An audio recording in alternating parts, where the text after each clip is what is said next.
Willkommen zu einem neuen Video. Ich bin Robert Klink und wir haben heute den 3. März und damit Anfang der Trekking-Saison für mich. Wie man auch im Hintergrund vielleicht schon sieht, haben wir richtig gutes Wetter. Und Sebastian und ich, den ihr vielleicht auch vom Podcast kennt, haben uns überlegt, dass wir ein kleines Mikroabenteuer machen und zwar direkt von zu Hause. Und deswegen, wir haben Freitag um 16 Uhr und sind deswegen von einer halben Stunde losgelaufen. Die ersten 2 Kilometer haben wir schon und wir wollen von Essen in einem Stück bis nach Venlo laufen. Und das sind so mit der Route, die wir uns genommen haben, 90 Kilometer. Wie ihr seht, nicht nur über Straßen, sondern ein paar Hindernisse sind auch dabei, ein paar schöne Naturschutzgebiete und so weiter. Und das Ganze machen wir übers Wochenende, also laufen nicht die 90 Kilometer in einem Stück, sondern planen heute eine Nachtwanderung so ein bisschen zu machen, 28 Kilometer, danach wild zu campen. Wir wissen noch nicht genau wo, das wird auch spannend heute Abend. Morgen wird es ein langer Weg mit 40 Kilometer und ich glaube am Sonntag sind es nochmal so 25, 30. Ja, und wir freuen uns total, mal wieder das erste Abenteuer dieses Jahr und falls ihr Lust habt, dann begleitet uns ein bisschen.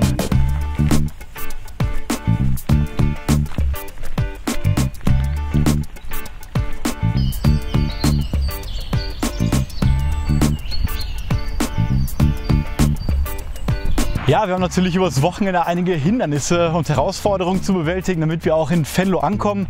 Erstmal natürlich die Strecke von 90 Kilometer ist schon nicht so wenig, vor allem am ersten Tag direkt mit 30 starten. Wir haben uns auf jeden Fall gut gedehnt, auch leicht aufgewärmt und müssen natürlich gucken, dass wir nicht ganz spät ankommen. Die letzten Kilometer, wie gesagt, werden wir im Dunkeln machen. Ich denke mal zwischen 10 und 12 Uhr werden wir so ankommen. Dann ist natürlich die Kälte ein Problem. Wir haben wie gesagt Anfang März, es wird noch früh dunkel, wahrscheinlich ab 7 Uhr. Nachts haben wir gesehen, soll es bis zu -4 oder -5 immer noch werden. Und deswegen haben wir spontan dazu entschlossen, noch einen extra Schlafsack-Layer einzupacken. Also 900 Gramm extra Schlafgewicht noch mit. Das heißt, wir packen die beide ineinander und hoffen dann, dass das von der Temperatur ausreicht. Ja, Trinkwasser wird auch noch ein kleines Thema. Wir haben natürlich jetzt ein bisschen mit, jeder ungefähr 1,5 Liter.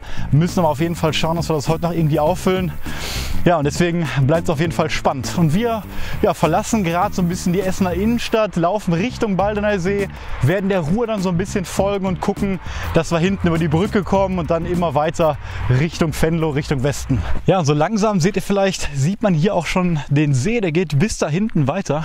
Und da hinten ist quasi der Stausee und wir laufen jetzt immer geradeaus und wollen hinten über die Brücke dann Richtung Kettwig.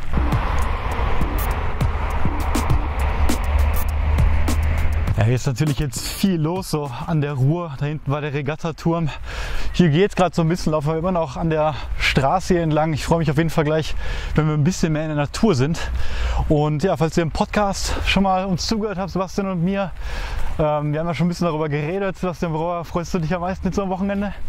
Ich bin ja extra aus München angereist, weite Reise auf mich genommen für diese Expedition, für dieses Mikroabenteuer. Und ich bin einfach sehr gespannt, ob ich die heute 30 und morgen 40 Kilometer auch wirklich so schaffe, wie ich mir das vorstelle.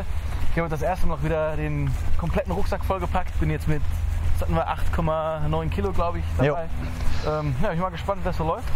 Und ich weiß auch gar nicht genau, wo wir heute Abend übernachten und wie es dann weitergeht. Also diese gewisse Ungewissheit, die wir schon mal erwähnt haben im Podcast, die ist das, worauf ich mich am meisten freue. Ja, darum geht es auf jeden Fall. Mal wieder einfach draußen in der Natur schlafen. Da freue ich mich echt drauf.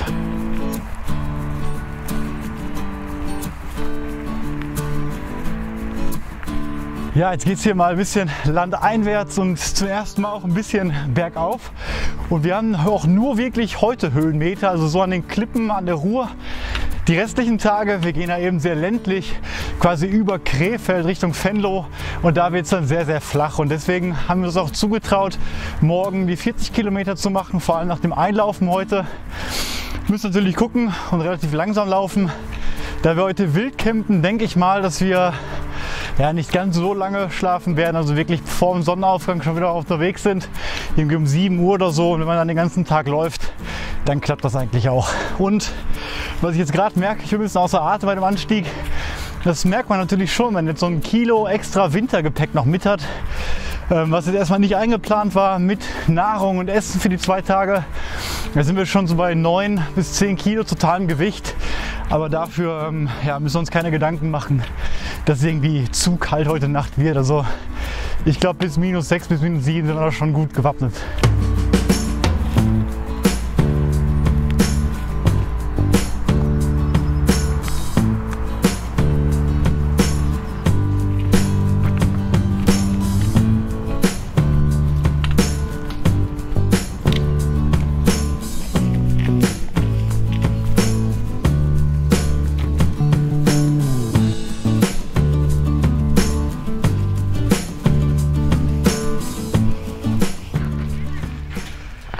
Ja, so eine kleine Pause muss natürlich auch mal zwischendurch sein. Wir sind jetzt ungefähr 9 Kilometer gelaufen, also von den 28 ungefähr ein Drittel. Und ja, nochmal die letzten Sonnenstrahlen genießen, sind ja auch wirklich die ersten so vom Frühling. Wir haben auch gerade schon gesehen, hinten die Rotbuchen haben so kleine Knospen schon bekommen. Also wird nicht mehr lange dauern, bis das wirklich hier alles schön aufgeblüht ist. Und ja, ich denke mal noch 5, 6 Kilometer wahrscheinlich, dann wird es dunkel sein. Und dann geht es durch den dunklen Wald.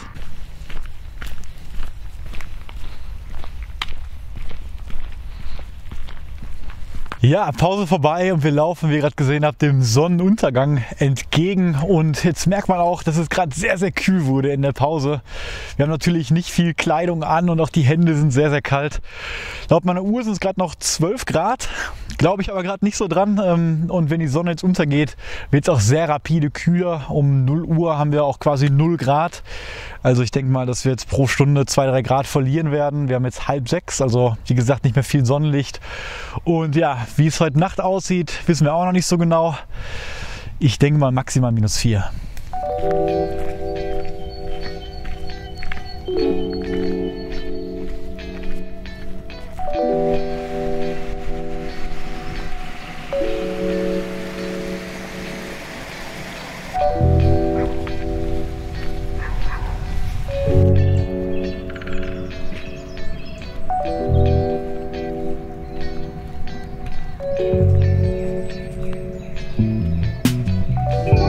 10 nach 6 und ihr habt es wahrscheinlich gerade gehört, also die Natur wacht hier richtig auf. Das ist echt schön zu hören am Ende des Winters.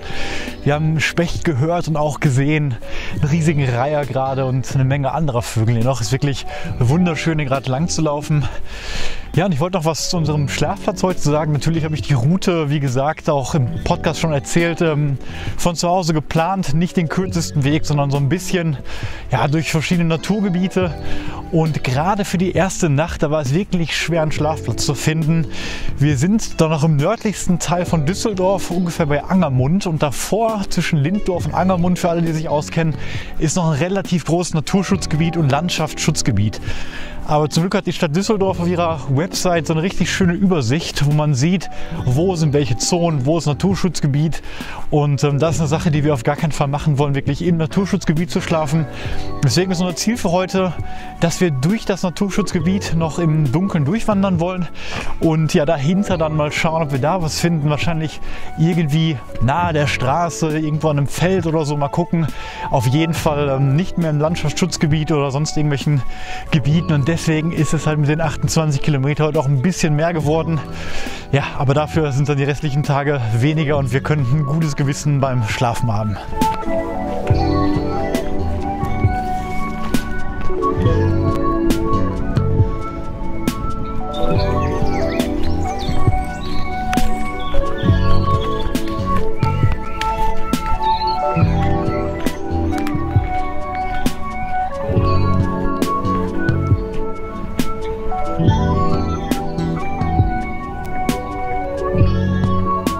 Ja, angekommen in Kettwig. Ich mag diesen Weg hier auf dem Kettwig-Panoramasteig. Man kommt so von oben aus dem Wald, läuft runter und gleich links lang Richtung Ruhr wieder. Für alle, die das Wildcamping-Video letztes Jahr gesehen haben, die wissen, welcher Teil gleich kommt. Und ja, genauso laufen wir auch hier über die Brücke, aber dann nicht links dort die Berge hoch, sondern eben ja, rechts weiter Richtung Osten. Und es ist schon deutlich kühler geworden. Jetzt, wo man aus dem Wald kommt, wird es wieder ein bisschen wärmer. Ist ja immer so hier an der Straße. Und ja, unsere Wasserquellen sind eigentlich auch noch richtig gut. Wir haben jetzt knapp 7 Uhr, 14 Kilometer. Das heißt ja ein bisschen weniger als die Hälfte. Wir haben so gedacht, dass wir heute maximal bis 11 Uhr laufen wollen. Das sollte eigentlich ja, ganz gut hinhauen. Von daher kann man sich nicht beschweren.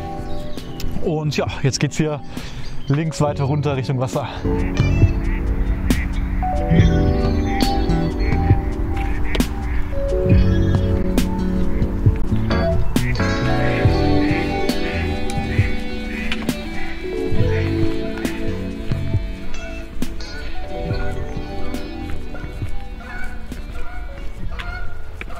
Ja, endlich angekommen hier auf der Brücke. Wir überqueren die Ruhr. Gerade eine sehr schöne Abendstimmung hier. Es ist auch gar nicht so kalt wie gedacht. Jetzt wird es aber langsam ernst, sage ich mal. Gleich wird es komplett dunkel sein. Die Sterne sind schon draußen. Und natürlich sehen wir jetzt hier ein bisschen mehr draußen, wenn kein Wald da ist. Und der Himmel ist auch sehr klar. Soll zum Glück die ganze Nacht so bleiben. Aber dadurch geht auch die Hitze natürlich sehr verloren. Also es wird schon kälter werden und gleich auf jeden Fall auch dunkler im Wald.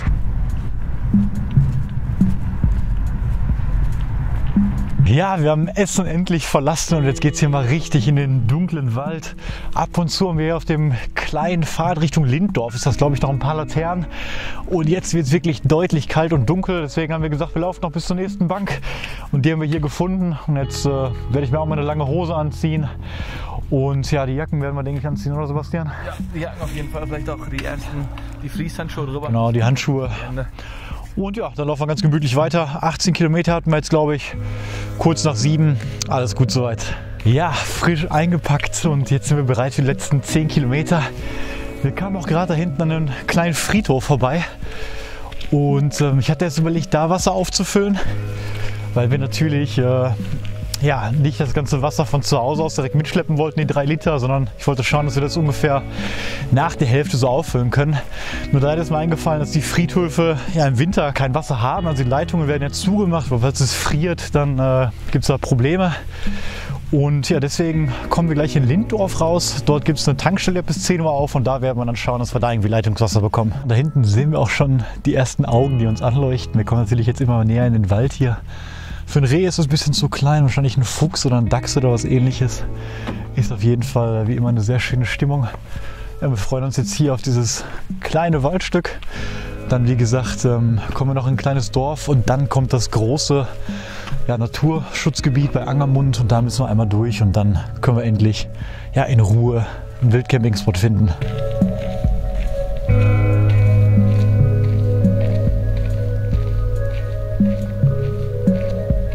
Ja, Licht am Ende des Tunnels und damit haben wir das erste Waldstück auch hinter uns. War relativ angenehm, sehr entspannt. Man hat einen unglaublich schönen Sternenhimmel heute in der klaren Nacht. Und das habe ich echt im Winter vermisst, merke ich gerade mal. So nachts draußen sein und mal ein bisschen Sterne gucken. Ja, und ich hoffe, dass wir da hinten jetzt in diesem kleinen Dorf, ich weiß gar nicht, wo wir genau sind, da diese Tankstelle finden und die muss auch noch aufhaben, sodass wir da ein bisschen Wasser bekommen. Kurz nach 8, 20 Kilometer. Ich denke mal 8 oder 9 Kilometer noch, 2 Stunden. Also ja, alles ganz entspannt immer noch.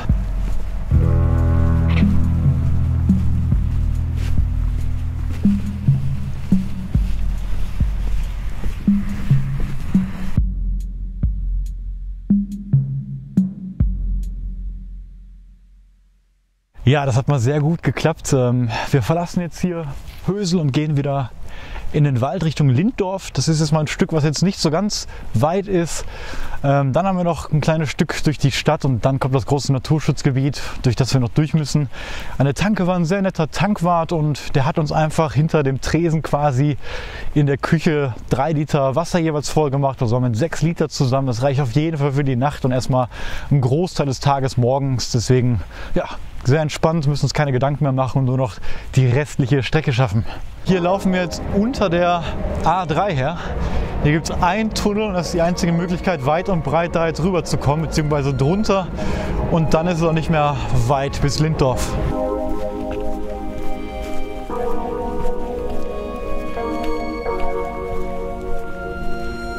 Ja, und hier ist sogar mitten im Wald, im Landschaftsschutzgebiet, eine Schutzhütte und die habe ich auf keiner Karte wirklich gesehen.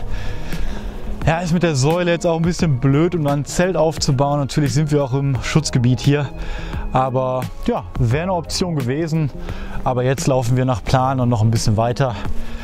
Haben jetzt 26 Kilometer und ich glaube kurz nach 9 oder sowas. Und ja, ich denke mal insgesamt wird es wahrscheinlich 30 Kilometer werden, weil immer noch sollte jetzt gleich erst Linddorf kommen und dann das letzte Stück Naturschutzgebiet.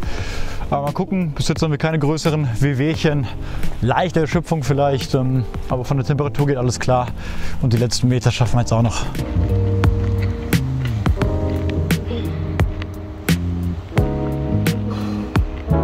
Ja, und wir verlassen Linddorf jetzt und sind auf dem Weg zum letzten Naturschutzgebiet, durch das wir noch gehen möchten. Und danach suchen wir uns einen Schlafplatz, haben wir uns echt verdient. Wir haben schon 29 Kilometer jetzt gelaufen, eben dadurch, dass wir den Kettwig Panoramasteig noch mitgenommen haben. Und mit dem Weg zur Tankstelle und noch ein paar Umwege macht man meistens immer.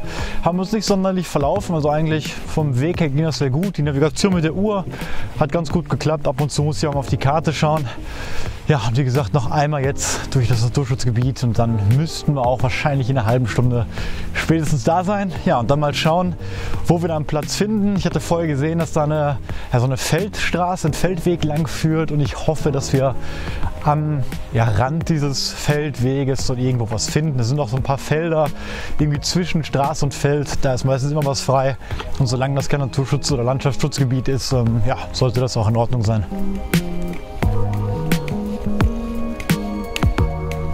Ja, und mit dieser Straße hier haben wir endlich das Naturschutzgebiet hinter uns gelassen. Wir sind in Düsseldorf-Angermund und laufen jetzt quasi dort hinten auf den Feldweg, auf dem wir uns erhoffen, dann einen Schlafplatz zu finden. Wir haben also 20 nach 10, jetzt gleich 10:30 und fast 30 Kilometer gelaufen durch die Umwege, einmal in Kettwig und der Tankstelle. Deswegen für den ersten Tag jetzt schon eine Menge gelaufen, auch bei der Kälte. Wir merken jetzt beide so ein bisschen die Gelenke, Kraft auch. Der Snack gerade, die Kichererbsen, die taten noch mal sehr gut auf der Bank. Und ja, mal schauen. Hier ist auf jeden Fall jetzt die Straße und das Feld und mal gucken, wie weit wir jetzt noch laufen müssen, bis wir was Gutes finden. Ich melde mich dann von dem Platz aus. Ja, das wird wahrscheinlich unser Punkt sein. Wir sind sehr glücklich. Da oben ging dieser Feldweg jetzt entlang, sieht man nicht mehr so gut. Und da ist eine große Bahngleise. Da hinten ein kleines Dorf, hier ist ein großes Feld. Und ja, wir schlafen nicht auf dem Feld, sondern wirklich hier am Rand zwischen Feldweg und dem eigentlichen Feld. Hier ist ein Stück Wiese und irgendwie so eine Markierung. Und ja, hier werden wir jetzt unser Zelt aufbauen, denke ich, oder Sebastian? Ja, danke fürs Augenleuchten. Hier bauen wir es auf.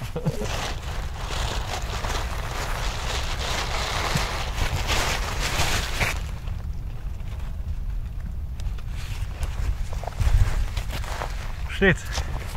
Ja, alles aufgebaut und das erste, was man natürlich erstmal macht, ist die Isomatte aufzupusten. Dann hat man hier im Zelt erstmal eine warme Sitzgelegenheit und das nächste wäre dann, nachdem man alles so im Zelt verstaut hat, die Lagerkleidung anzuziehen. Wir haben natürlich extra jetzt ein bisschen was für den Winter mit, noch ein Fleece-Pulli oder auf jeden Fall die Schlafhose, andere Socken, weil die sind schon echt ein bisschen mitgenommen. Und ja, danach wird gekocht. Sebastian baut hier schon sein Gassystem gerade auf. Ich habe auch einen Esbit-Kocher und dann essen wir gleich lecker Track and Eat.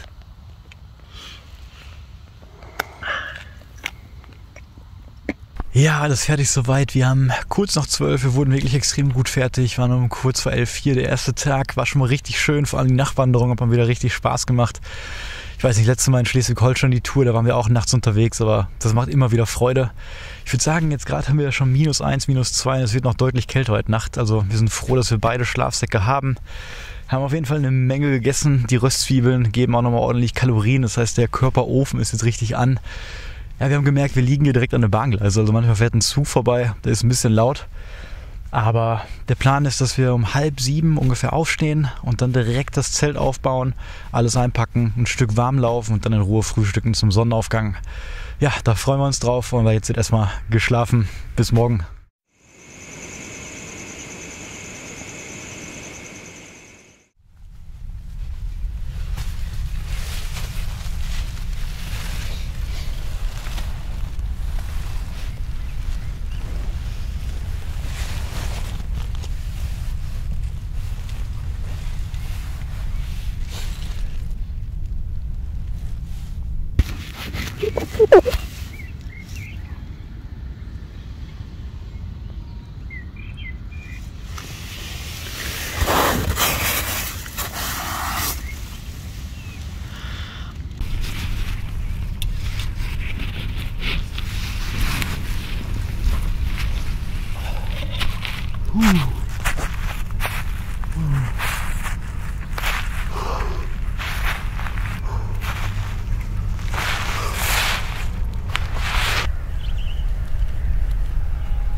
Ja, guten Morgen, hier um kurz nach 7. Wir haben unser Zelt abgebaut und machen jetzt gerade auch die ersten Kilometer. Da ungefähr war unser Feld.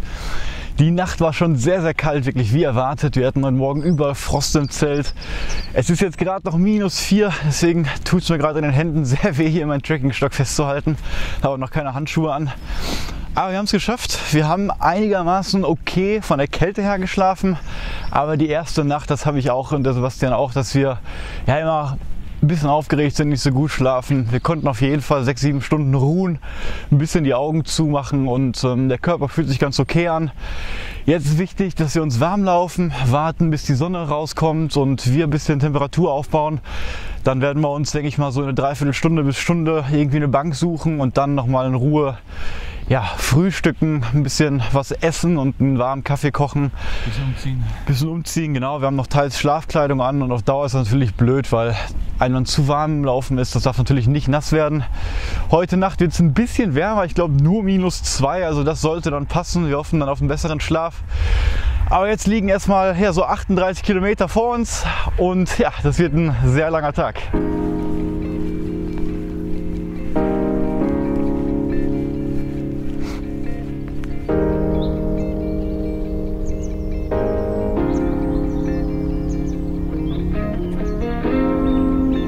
Ja, endlich kommt die Sonne raus und wir laufen quasi davon weg. Also die wärmt uns gerade so ein bisschen von hinten, aber dauert noch ein bisschen, denke ich. Also 2-3 Grad sind schon wärmer. Sehr schön die Morgenstimmung hier, sehr ruhig auch noch vor allem. Wir laufen gerade über Felder. Ja, und der nächste größere Punkt, also das nächste große Tagesziel ist jetzt der Rhein. Und es ist auch gar nicht mehr so weit bis dahin, ich würde sagen 3-4 Kilometer. Und dem folgen wir dann ein bisschen, weil wir natürlich eine Brücke finden müssen, um darüber zu kommen. Und die nehmen wir in Uerdingen.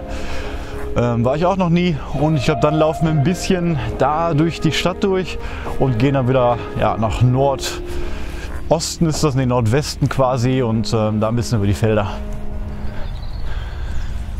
Ja, gleich 8 Uhr und ich habe gerade mal geschaut, meine Uhr sagt, dass es noch 55,9 Kilometer sind bis Venlo.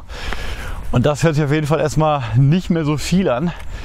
Wir müssten gleich schon da hinten irgendwo, denke ich, mal den Rhein sehen und mal gucken, wie warm es dann da ist, wenn wir da sind, ob wir da schon frühstücken oder noch ein Stück entlang gehen.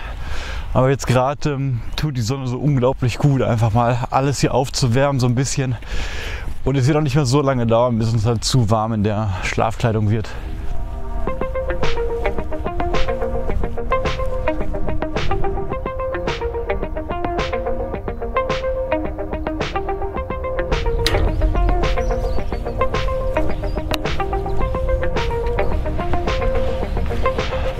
Und da ist der Rhein. Ja, da kommt man nicht so einfach mit einem Packraft drüber. Der ist hier schon sehr breit, wirklich.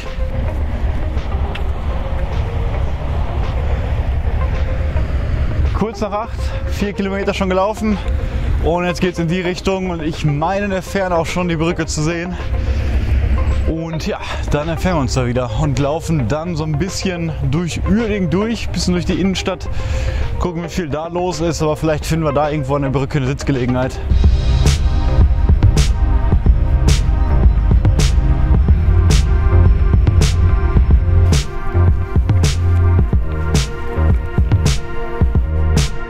Halb 9 und 6 Kilometer schon gelaufen. Damit sind wir vorm Frühstück schon sehr gut vorangekommen. Wir haben eine wirklich schöne Bank gefunden, direkt am Rhein. Das einzig Blöde ist, dass wir dachten, dass wir in der Sonne sitzen, aber dieses Schild da hinten, das sorgt genau dafür, dass hier keine Sonne auf den Bänken ist. Aber es ist schon viel wärmer geworden, wir haben uns warm gelaufen und jetzt werden wir uns einen Kaffee auf jeden Fall kochen und einen kleinen Shake trinken, bevor wir hinten in die größere Stadt gehen.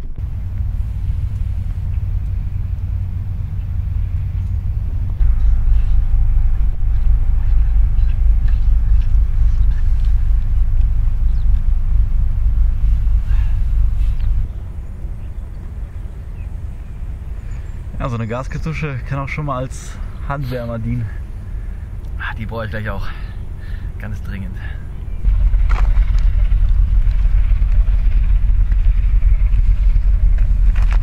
Ja, 10:15, wir laufen jetzt weiter. Wir saßen knapp über eine Stunde sogar auf dieser Bank, haben da ganz in Ruhe gefrühstückt, einen leckeren Kaffee getrunken. Das tat unglaublich gut bei der Kälte und ja, jetzt wird es auch langsam richtig warm mit der Sonne.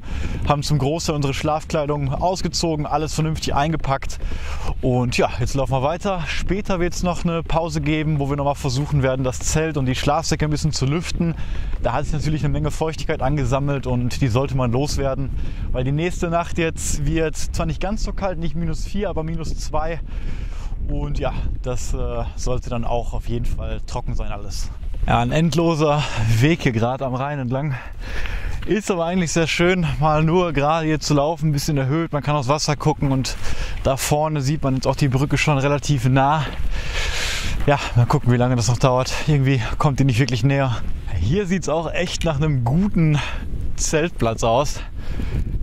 Hier in den Mulden oder so oder da drüben ist wahrscheinlich auch alles Landschaftsschutzgebiet, aber wenn nicht, wäre es wahrscheinlich sehr, sehr schön zu schlafen. Hier sind keine Häuser weit und breit, erst da hinten fangen die an. Da sieht man Duisburg so in der Ferne, aber ich kann mir vorstellen, dass es sehr entspannt ist, hier am Wasser zu schlafen.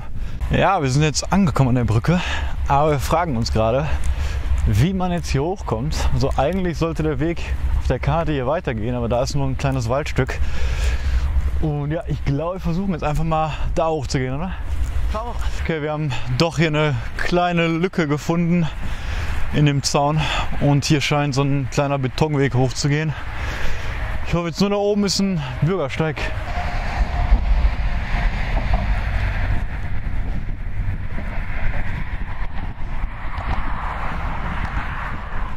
Ja, etwas länger als ich gefilmt. Wir haben 11:15 und Kilometer 13 schon. Nach der Brücke über den Rhein, das war das letzte, was ihr gesehen hattet, mussten wir jetzt etwas länger leider eine Bundesstraße entlang laufen. Das wusste ich schon vorher, als ich die Route geplant habe, weil alle anderen Umwege viel zu lang gewesen wären. Deswegen habe ich da jetzt nicht gefilmt. Das war nicht so schön mit den ganzen Autos und LKWs. Haben es aber hier rüber geschafft und jetzt gehen wir quasi ja, in das Krefelder Umland, sind auch in Krefeld, laufen da so nördlich dran vorbei, weiter Richtung Westen. Und ja, hier ist eine kleine Parkanlage und das Wetter ist gerade so gut, dass wir auch die Jacken mal ausziehen können. Ja, die kurze Rast tat hier nochmal richtig gut und jetzt mit der Sommerkleidung passt es auch viel besser. Jetzt haben wir wieder richtig schönes Frühlingswetter. Teilweise würde ich sagen Temperaturdifferenzen von bis zu 20 Grad, wenn man bedenkt, dass wir vor 3-4 Stunden losgelaufen sind, noch -4 hatten. Und jetzt in der Sonne sind es gefühlt 20 Grad. Das ist super angenehm gerade zum Wandern. Ja, das nächste Thema wird jetzt erstmal quasi durch Krefeld so ein bisschen durchzulaufen, am Rand entlang und wir müssen natürlich wieder gucken, wo wir Wasser herbekommen.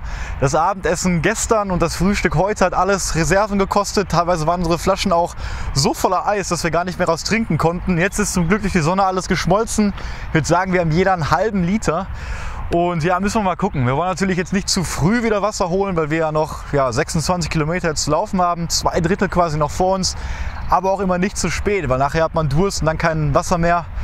Ja, gucken wir mal, was wir finden. Vielleicht wieder so eine nette Tankstelle wie gestern.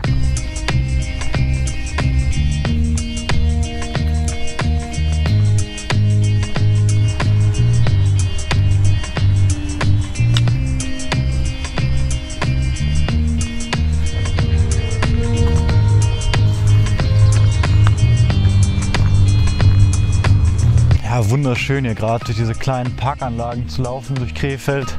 Ich hätte nicht gedacht, dass das so schön aussieht, aber bei dem Wetter im Frühling sieht wahrscheinlich alles sehr schön aus. Und ja, körperlich geht es uns eigentlich auch ganz gut. Leichte Fußschmerzen, oder? Wie geht's dir, Sebastian? Außer Fußschmerzen nichts zu beklagen. Das ist sehr schön. Dann ja, bleibt uns ja nichts anderes übrig, als weiterzulaufen und zu hoffen, dass wir auch keine Probleme kriegen. Aber das sollten wir schon schaffen, vor allem bei dem Wetter.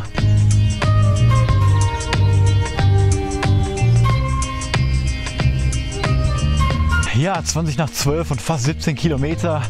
Und der Plan für heute mit dem Schlafen ist, dass wir auf jeden Fall auch noch mal draußen im Zelt schlafen werden. Aber wenn alles gut läuft, müssen wir das nicht wild tun, sondern können das auf einem privaten Grundstück mit Genehmigung machen. Ich hatte nämlich vor der Tour geschaut, wo man hier im eng besiedelten Ruhrgebiet quasi so schlafen kann.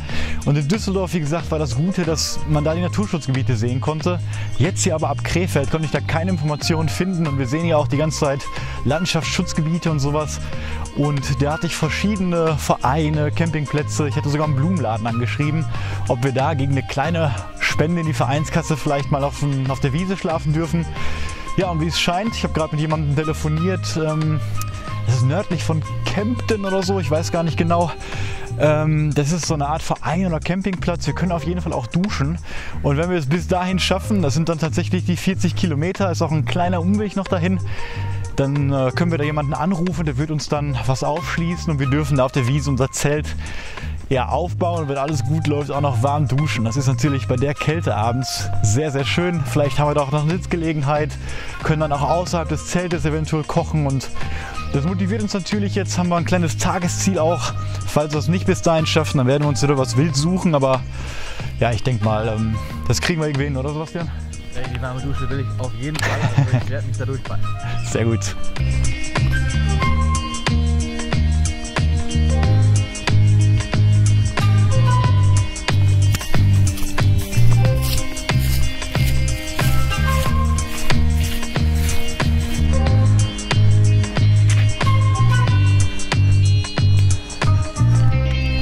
Oh. 13 Uhr und endlich die 20 Kilometer Marke geknackt und damit haben wir die Hälfte und jetzt wird es mal Zeit nochmal für 20 Minuten richtige Pause. Wir haben ja alles ausgebreitet, mein Kilt war echt total nass noch von der Nacht. Der andere leer Schlafsack und da hinten habe ich sogar das Zelt sehr gut über dem Baum hängen können. Ich kann jetzt ein bisschen lüften. Und ja, wir kommen gut voran. Die erste Hälfte war auf jeden Fall erträglich. Das größte Problem sind die Fußschmerzen. Die sind natürlich bedingt durch den Asphalt. Wir haben jetzt in den letzten 20 Stunden über 50 Kilometer gemacht und viel davon war über Asphalt. Vor allem heute das Stück durch Krefeld.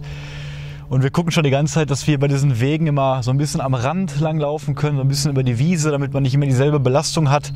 Aber viel machen kann man da auch nicht. Deswegen wird wahrscheinlich noch schwer. Vor allem die Kilometer so ab 30 aus Erfahrung, die tun dann immer sehr weh. Ja, das ist der Nachteil eben, wenn man so im urbanen Raum trackt. Dafür macht es aber auch Spaß. Man sieht sehr viel immer in diesen kleinen Dörfern und die Parkanlagen waren wunderschön. Und nachher werden wir hoffentlich mit der warmen Dusche entlohnt dafür. Ja, ich wollte euch jetzt gerade sagen, wie wunderbar die ganzen Sachen getrocknet sind. Das ging echt schnell in der Sonne, bis ich das Zelt gerade abgemacht habe. Und jetzt sehe ich, hier drin ist so ein riesiger Eisklumpen einfach. Also das muss wohl die ganze Kondensation sein. Ich habe das ja auch in dem Video heute Morgen mal gezeigt, wie das da rauskam. Und ja, den entferne ich jetzt natürlich mal, sonst wird der Schlafsack gleich wieder komplett nass.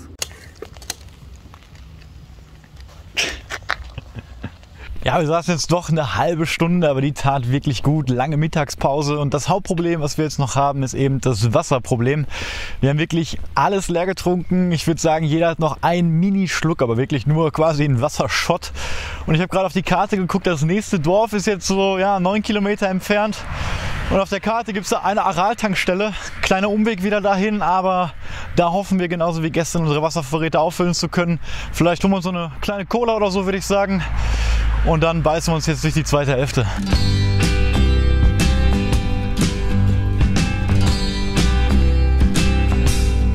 Ja, selbst im Wald haben wir die ganze Zeit jetzt Asphalt. Manchmal gibt es so einzelne Pferdewege, die sind dann super locker, da kann man gut laufen. Aber es ist ja wie so eine Waldautobahn hier gerade. Was machen deine Fußschmerzen? Rechts kommt wieder zum Vorschein, links ist immer noch gut.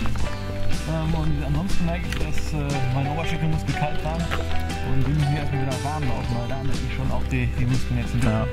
Also eigentlich merke ich alles, aber frohen Mutes laut den Versprechungen für diese warme Dusche am Camping. Ja, ich hoffe, das klappt auch nicht, dass sie dann auf einmal zu hat.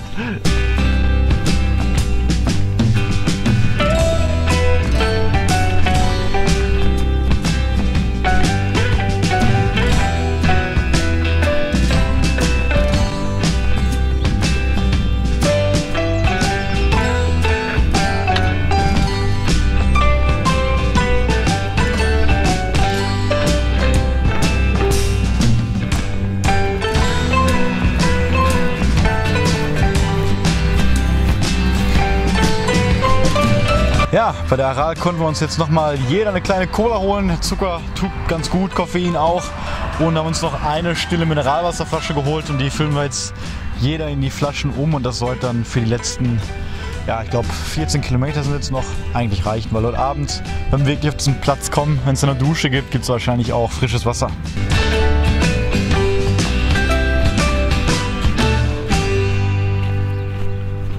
Ja, 3:30 und nur noch so 12 oder 13 Kilometer. Der Tag geht auf jeden Fall jetzt ganz entspannt rum. Das Wetter ist immer noch super und so langsam stellt sich so eine Nachmittags-Abendstimmung ein. Die Füße gehen gerade eigentlich auch, würde ich sagen, bei uns. Die Kohle hat uns nochmal nach vorne gebracht. Wir haben genug Wasser, um bis zum Campingplatz zu kommen. Und jetzt laufen wir so aus diesen kleineren Städten hier raus, würde ich sagen, und so ein bisschen, ja, die letzten 5, 6 Kilometer erstmal über Felder. Dann kommen noch 2 Dörfer, ich glaube Stenden oder so heißt das, und dann nähern wir uns auch dem Campingplatz. Ja, und falls ihr das Video hier seht, dann gibt es wahrscheinlich schon von Sebastian und mir eine Podcast-Folge, denn die wollen wir morgen quasi nach unserer Tour direkt aufnehmen, wo wir noch mal ein bisschen über diese Tour hier reden, was uns besonders gefallen hat, wie wir das geplant haben, was wir besser machen würden. Und wenn euch das interessiert, wie auch wir so eine kleine Mikroabenteuertour planen, dann ja, könnt ihr euch gerne noch den Podcast mal anhören, den verlinke ich gerade mal oben rechts. Und ja, jetzt geht es erstmal weiter.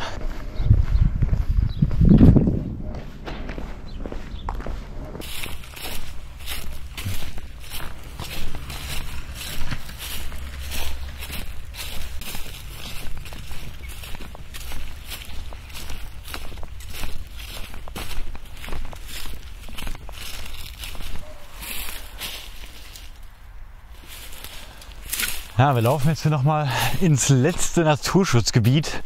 Das heißt Tote Rahmen anscheinend. Ist relativ groß und ja, danach kommen nur noch die beiden Dörfer, denen wir dann folgen müssen, und dann geht es endlich zu unserem Platz. Irgendwann soll ich dann nochmal den Vereinschef anrufen und ja, dem mitteilen, wenn wir kommen, dann muss da irgendwas aufschließen. Ich denke mal, ja, wir haben jetzt 4 Uhr, in 1,5 Stunden werde ich den anrufen. Aber ich bin gespannt, was uns jetzt hier noch landschaftlich so beim Sonnenuntergang bald erwartet.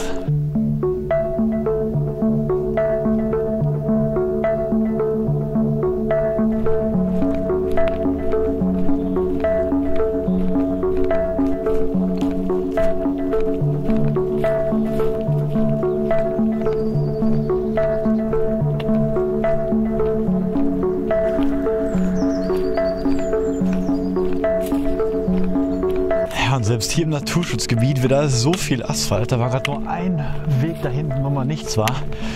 Deswegen laufen wir schon die ganze Zeit hier auf diesen Wiesenstücken.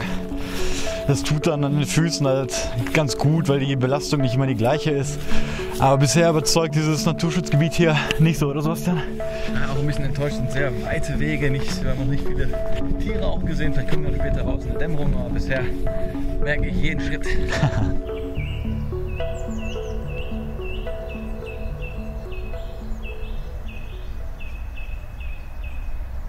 Ja, wir haben Kerken erreicht jetzt kurz nach 4 und jetzt noch so 8 Kilometer. Ungefähr vor 24 Stunden sind wir losgelaufen und haben seitdem jetzt 62 Kilometer zurückgelegt. Es ist nicht mehr weit, aber wir brauchen immer öfter Pausen. Deswegen nehmen wir jetzt die Bank hier noch mit. Die letzten Kilometer tun noch mal ordentlich in den Füßen weh. Aber zumindest haben wir eben die Gewissheit, dass wir heute auf jeden Fall eine sehr gute Zeltstelle haben werden, eine Dusche haben werden. Das ist immer sehr viel wert. Wenn man jetzt auch gleich noch im Dunkeln wieder gucken müsste, wo kann ich schlafen und so, dann ist das schon ein bisschen blöd. Insgesamt sind es sogar nur noch 27 Kilometer bis Holland bzw. Venlo. Also das Ziel ist schon abzusehen, den Großteil haben wir auf jeden Fall. Und ich denke mal, morgen, wenn wir nicht so viel Muskelkater haben, dann wird es relativ einfach werden.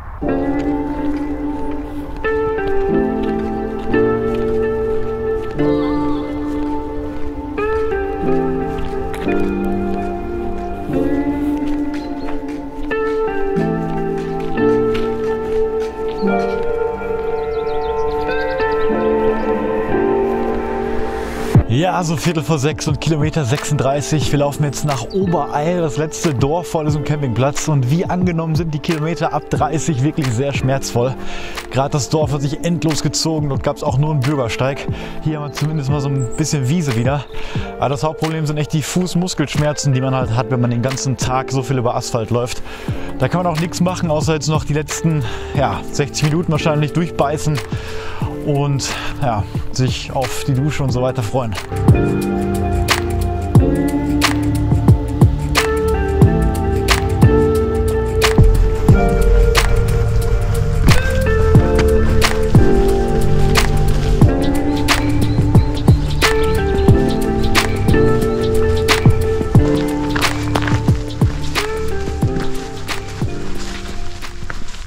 Wir sind endlich da anscheinend.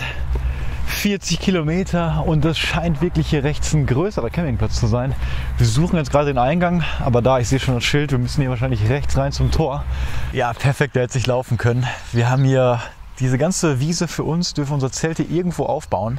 Direkt neben uns ist ein kleines Waschhaus mit einer Toilette und eine Dusche, die auch beheizt ist. Da werden wir gleich schön duschen gehen. Und ja, der nette Manni hat uns sogar angeboten, dass wenn es heute Nacht zu kalt werden würde, dürften wir sogar einfach mit der Isomatte quasi in dieses Häuschen hier reingehen und da schlafen. Ich denke mal, das wird heute passen. -2 sind angesagt. Das sollte im Zelt schon ganz gemütlich werden. Und ja, wir haben da auch eine Bänke und einen Tisch und da werden wir uns gleich wahrscheinlich das Check-and-Eat kochen. Ist immer natürlich angenehmer, als das im Zelt zu machen. Aber jetzt würde ich sagen, bauen wir erstmal auf und dann gehen wir duschen.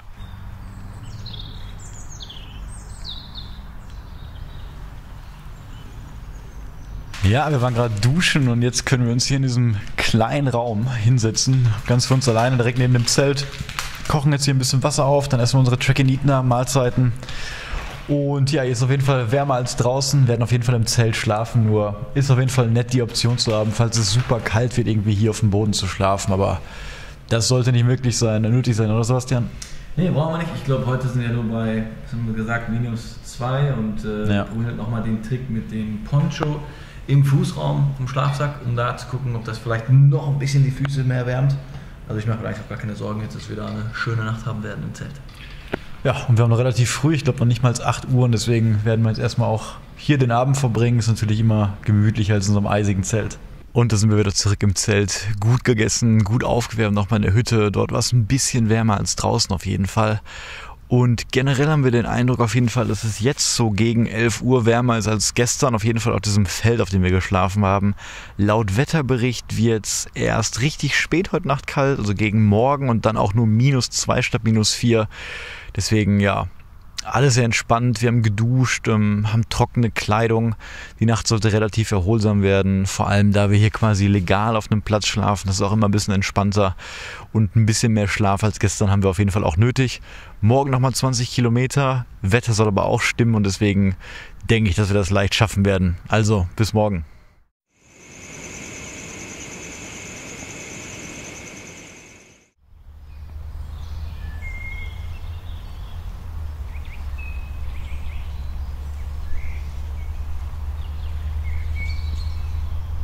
Guten Morgen hier am Sonntag um kurz nach 8. Die Nacht war viel besser als gestern, also viel wärmer. Es wurde heute erst um 5 Uhr, wie gesagt, so richtig kalt. Da wurden wir einmal wach, haben nochmal die Kilts und die Schlafsäcke zusammengezogen. Aber so war die Nacht wirklich erholsam.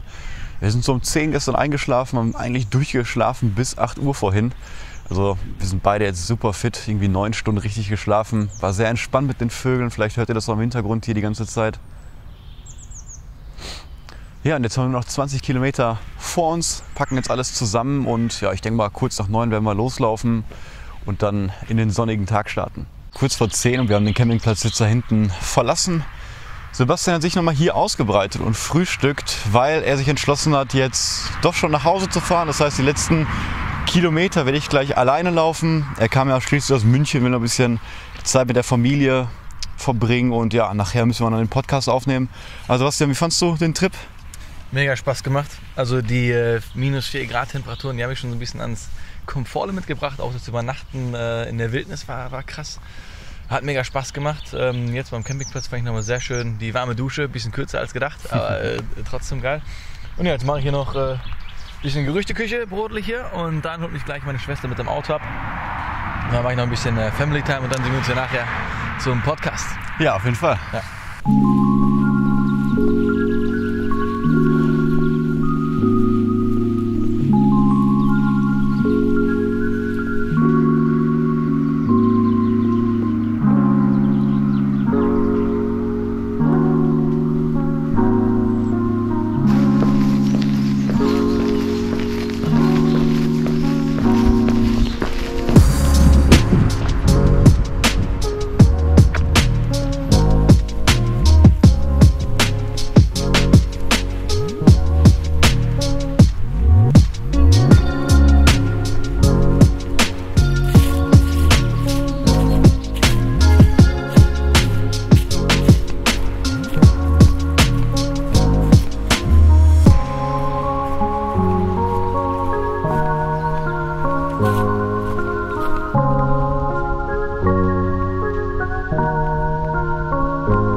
Ja, endlich angekommen hier in Holland, in Venlo an der Maas. Und der letzte Weg, ihr habt ein paar Clips gesehen, der war teilweise noch relativ spannend. Viele Naturschutzgebiete, viele Wälder auch noch hier auf dem Land bei Venlo.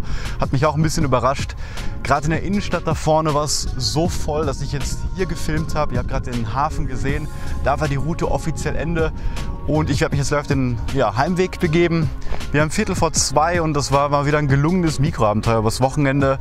Falls ihr noch ein bisschen mehr Details hören wollt, dann ist der Podcast, den wir gleich erst aufnehmen, für euch jetzt schon online. Folge 13 müsste das sein, könnt ihr gerne noch mal reinhören. Ansonsten danke fürs Zuschauen. Falls euch das Video gefallen hat, würde ich mich freuen, wenn ihr mich abonniert. Bis zum nächsten Mal.